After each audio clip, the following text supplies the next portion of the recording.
Hi everybody, this is Paul at Reliable POD, and this is a quick tutorial on how to use our templates to create designs for our jewellery.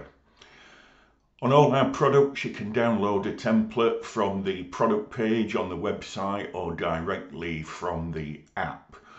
Once you've downloaded the template, it'll either be a JPEG or a PNG depending on the product, and you can use this template in either Photoshop or Corel or Canva or whichever editing software you're going to use.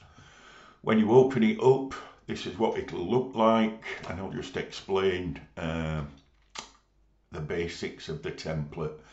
On each one it's got the sizes in pixels, which we tend to work to. You've got it in inches, you've got it in millimeters, and you've also got the DPI to work to. On a lot of the templates you'll see the red area outside, which is the bleed area.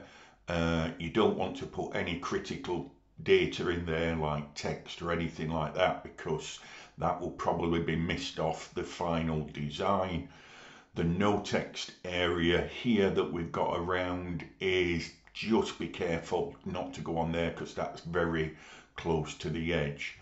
On the jewellery, the blue area is what we call the critical design area. All of this will be printed, and then you've got an outline of where the jewellery will sit when you've created your mock-up.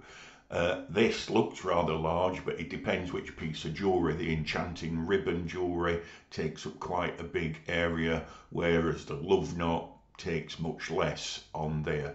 So let me go ahead. Once you've got your template open, here's a design that we've created. I'll lower the opacity on this and I'll just show you basically what that looks like. You can see here we've created the text that's on the main body of it, but we've kept it away from the edge here. But you can see also we've got the flower design that stretches right across into the red area. Some of this will be lost, but it doesn't matter because it keeps the flow and the look and the style of the design looking pretty good. So let me just up the opacity. So you can see that's what it looked like on there, only probably this part is going to be printed when it comes out. Also, something to note, if you're creating a personalised product where you're going to add a text field, on the text fields you tend to put something like enter your name here, enter your text here. You actually want to create this blank when you're doing it, because in the app, once you select the font, will type in the enter your text here. So you don't want to put it here because the app's going to do that for you. Also, when we're talking about fonts, when you're creating the body of your design, you can use whatever text that you want. But when it comes to the personalized text field here, we have a set of fonts. So if you're balancing your fonts off, what you want to do is make sure when you're creating your designs that the fonts you're using, we do have a font that will match that or complement it. You can upload your own fonts in our app, but if you don't want to do that, there's a list and there'll be a link below this video on YouTube.